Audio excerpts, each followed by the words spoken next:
Have you ever heard of leather that's worth more than gold by weight? It doesn't come from cows or exotic birds, it comes from the saltwater crocodile.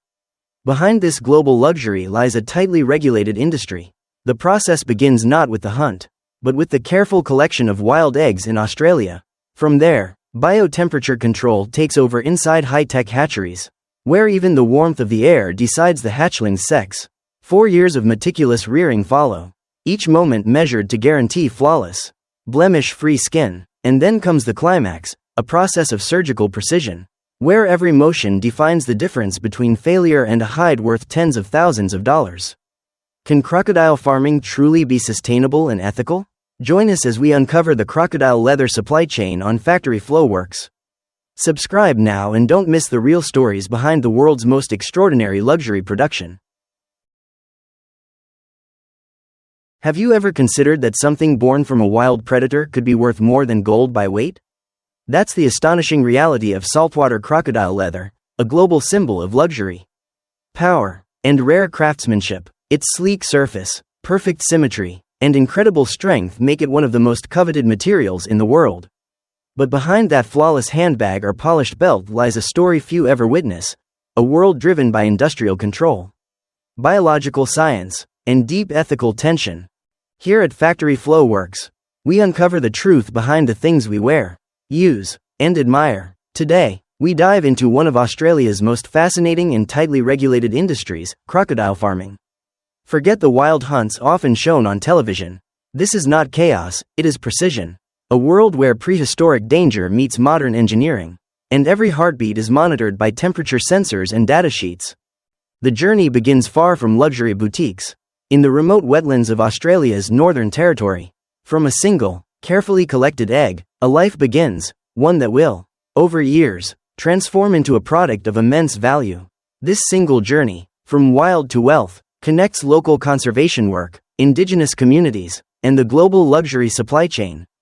But behind this refined system lies a question that cannot be ignored. Can this be truly sustainable? Is it humane to raise one of nature's most powerful predators for fashion? Or has technology built a new model, one where ethics and economics must coexist?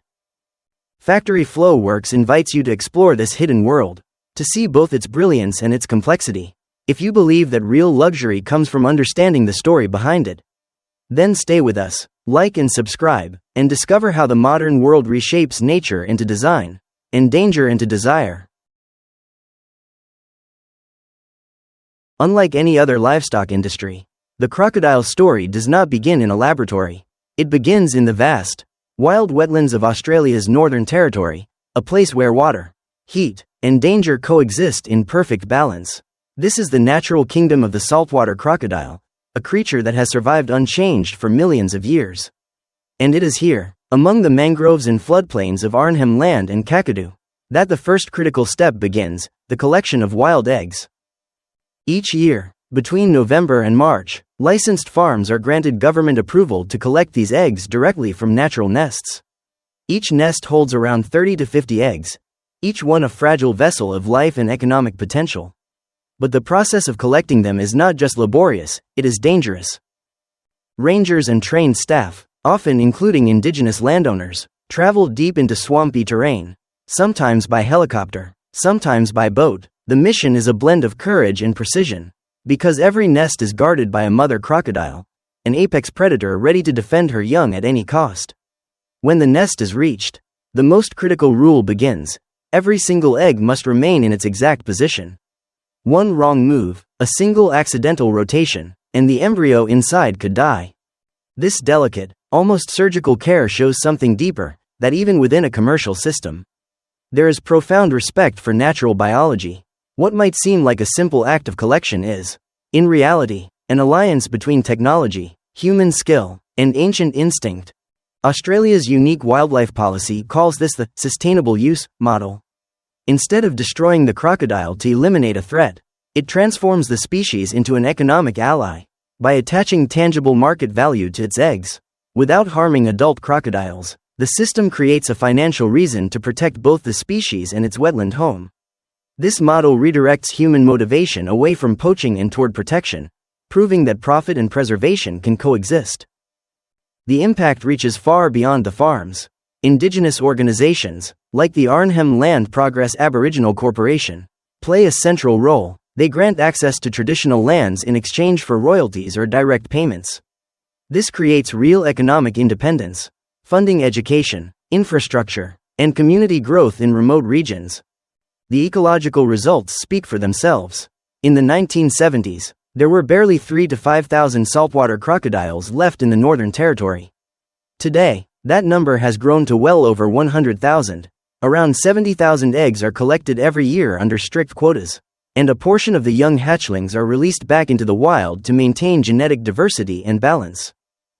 This collaboration between indigenous wisdom, scientific regulation, and global market demand has turned what was once a conflict between humans and predators into a success story of harmony and renewal. It is one of the world's most remarkable examples of profitable conservation, proving that when nature and economics work together, both can thrive.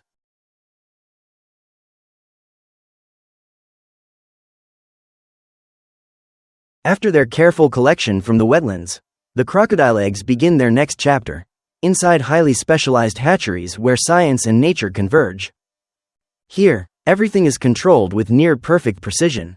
Each egg is placed in a custom-designed incubator, where temperature, humidity, and air quality are monitored around the clock. The environment is built to mirror the natural warmth of a crocodile nest, only this time it's enhanced by human engineering. Inside these chambers, the temperature usually sits between 29 and 34 degrees Celsius. This range is not random, it's the key to life itself. Because in crocodiles, gender is not determined by genetics alone, but by heat. At around 31.6 degrees, most hatchlings will be male. Slightly warmer or cooler, and more females are born. This extraordinary control lets farms plan ahead, breeding for strength, or for breeding potential. Males, with their broader scales and larger surface area, are often favored for luxury leather. Females, meanwhile, ensure the continuity of the breeding cycle. It's biology transformed into an art of precision, where temperature dictates the balance of life and profit. The incubation process lasts roughly 2 to 3 months, between 65 and 90 days. In the wild, only about 1 in 4 eggs would survive. But here, under controlled, sterile conditions, success rates climb as high as 85 to 90%. When the hatchlings emerge, each one weighs less than 100 grams, small, vulnerable, and entirely dependent. They are immediately transferred into temperature-regulated rearing tanks. The water is filtered, the lighting calibrated, and even the walls are carefully smoothed to prevent scratches. Because a single mark on the skin, even at this early stage, can later mean the difference between a luxury-grade hide and one that's worthless. Feeding is equally scientific. The young crocodiles are given a specialized diet, a finely ground mix of chicken, beef, or fish, fortified with essential vitamins and minerals. Every portion is measured, every feeding time logged. Their growth, weight, and behavior are tracked daily.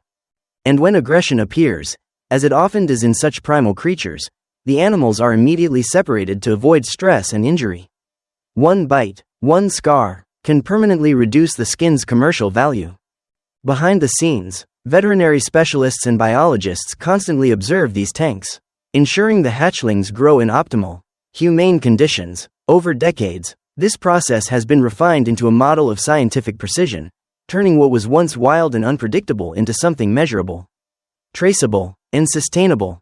This is the foundation of Australia's reputation in the crocodile leather industry, producing not just flawless skins, but a new kind of luxury, one built on ethics, control, and respect for the biological rhythm of life itself.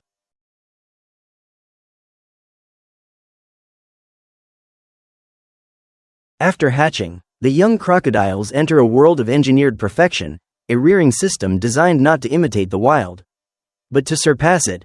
Inside these specialized tanks, every element is controlled to achieve one goal: calm, clean, and consistent growth. Water temperature remains steady within the ideal tropical range, never fluctuating enough to cause stress. Advanced filtration systems keep the tanks crystal clear, removing bacteria before it can form. Every detail, from the water flow to the lighting cycles, is fine-tuned for a single outcome: flawless skin. This environment is not an imitation of nature's chaos, it's a science of control. By eliminating predators, parasites, and scarcity. The farms give each animal a chance to grow in absolute stability, because in the luxury leather trade, peace produces perfection. As they mature, diet becomes the next key variable. Nutrition is treated not as routine feeding, but as engineering. When the crocodiles are young, they receive a finely blended mix of ground meat and fish, enriched with vitamins and minerals to strengthen bone growth and immune response. As they age, the feeding rhythm shifts, from daily to just 2 or 3 times a week, mirroring their natural metabolic patterns. Portion size, protein balance, and fat content are all calculated precisely. Semi-automated feeding systems deliver food at consistent intervals, preventing stress and competition. The result is rapid, healthy growth, and most importantly, the development of an unblemished, high-grade hide. But beneath this calm surface lies a constant challenge: managing instinct. Crocodiles, even in captivity, remain apex predators. A single bite from one animal can destroy another's skin value entirely. That's why the juveniles are grouped strictly by size and temperament. Constant observation ensures any sign of aggression is handled immediately. Every tank becomes its own monitored ecosystem, with staff checking behavior, spacing, and even how long each crocodile spends basking. It's this invisible work that maintains the industry's extraordinary quality control and reputation. Health oversight forms the final layer of precision. Growth rates are logged, weight and skin texture are measured regularly.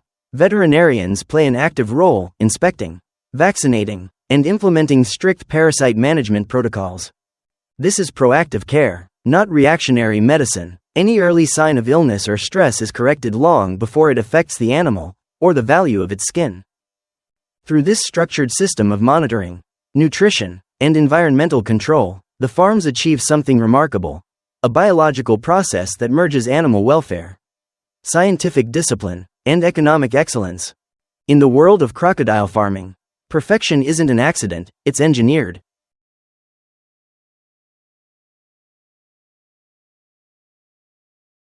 After 4 to 5 years of precision care, the crocodiles reach their optimal harvest size, between 2.2 and 2.6 meters. This moment begins the transformation, from a living symbol of prehistory, into one of the world's most valuable luxury materials, first-grade crocodile leather. At this stage, everything shifts into a controlled choreography. The animals are carefully transported from rearing tanks to government-approved facilities. Every step is regulated under Australia's strict standards for animal welfare and food safety. Nothing here is improvised. Every movement, every second, is measured for purpose and precision. The harvest process is not brutal, it's surgical. Specialized staff employ humane immobilization techniques to minimize stress and prevent even the smallest injury. Because in this world, a single scratch can destroy thousands of dollars in value. The skinning itself demands exceptional mastery. Skilled technicians focus on the abdominal region, the most commercially prized area, where every scale must remain perfectly symmetrical, every texture flawless. This is craftsmanship at the edge of science, and it's the reason one hide, perfectly processed, can be worth tens of thousands of dollars. Immediately after removal, the hides enter a race against time. They're cleaned, salted, and stored in temperature-controlled environments to preserve integrity. Then, they begin their journey across continents, to the elite tanneries of Italy and France. Here, master artisans refine the raw skin through complex tanning and finishing processes, transforming it into the soft, luxurious leather used by the world's most exclusive fashion houses. But Australia's contribution doesn't end at export. Its farms invest heavily in digital traceability systems, recording every step, from egg collection to feed composition, ensuring total transparency and quality control. Each hide carries a data-backed certificate, proving that luxury and accountability can exist side by side. Yet the story of transformation doesn't stop with the skin. What remains becomes part of a zero-waste ethos. The tail fillet, backstraps, and ribs are harvested as premium meat, lean, protein-rich, and high in omega-3. It's light, delicate, and increasingly popular among gourmet chefs and global export markets. Bones, claws, and teeth find new life as jewelry and art pieces. The fat is refined into high-end cosmetics, valued for its moisturizing and antibacterial properties. Even the parts once considered waste now fuel profitable secondary industries. This is the hidden genius of the system, an apex predator turned into a complete economic ecosystem. Every component has value, every byproduct has purpose. It's a model that redefines sustainability, not through limitation, but through intelligent, total use. Australia's crocodile industry has proven that strict regulation, scientific precision, and full resource utilization can coexist, turning ethical responsibility into a competitive advantage, and nature's danger into design perfection.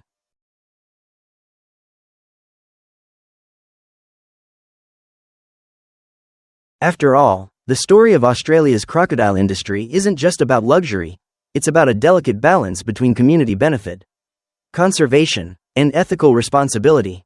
This industry does far more than supply crocodile leather to the world's top fashion houses. It serves as a vital economic engine, bringing stable jobs to remote regions where opportunities are scarce, from hatchery technicians and veterinary staff to skilled meat processors. But what truly sets it apart is its collaboration with indigenous communities. Through government-approved programs, farms pay royalties for collecting wild eggs on traditional lands. This not only provides a reliable source of income but also creates a powerful incentive to protect the crocodile's natural habitats, turning cultural stewardship into ecological preservation. And the conservation results are undeniable. From just a few thousand individuals in the 1970s, the saltwater crocodile population has rebounded to well over 100,000 today. By giving live crocodiles economic value, the system created a sustainable reason to protect their wetlands, proving that sometimes, commerce can be a tool for conservation when managed with integrity. Yet, the other side of the story is not so simple. This industry walks a razor-thin ethical line. Supporters see it as a triumph of sustainable management, while critics pose a difficult question. Can breeding and killing sentient creatures, solely for handbags or belts, ever be truly justified? No matter how humane the process. It's a moral paradox with no easy answers. The Australian crocodile trade stands as a complex intersection of commerce and conscience, science and tradition, profit and life.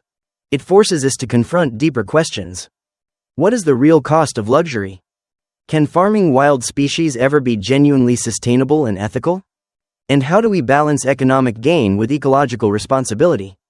In the end, the answer lies with us, the consumers.